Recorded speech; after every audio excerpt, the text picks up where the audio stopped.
intanto la batteria precedente si è conclusa con Morgan Farronato che ha messo il sigillo alla serie 2:25:58 per l'atleta del 99 targata Plenty in Veneto.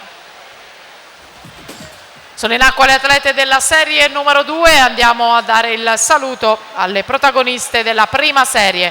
In corsia numero 1 nuoterà la vice campionessa italiana giovanile del 2012 nello stile libero, nonché oro in Coppa Komen 2012 con la staffetta delle azzurrine, Giorgia Temponi, Sogeis.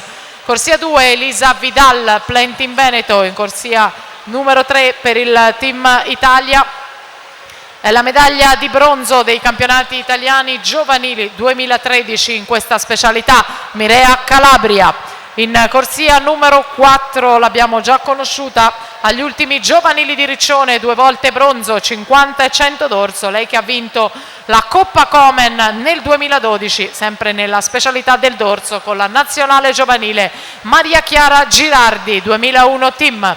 In corsia 5 la vice campionessa italiana giovanile in carica, classe 98 dei 200 dorso, Carola Musumeci. In corsia numero 6 la vice campionessa italiana giovanile dei 200 misti, Martina Rosa, tiro a volo nuoto. In corsia 7 Benedetta Zoni Sogeis, in 8 Fiammetta Artioli per la Leosport.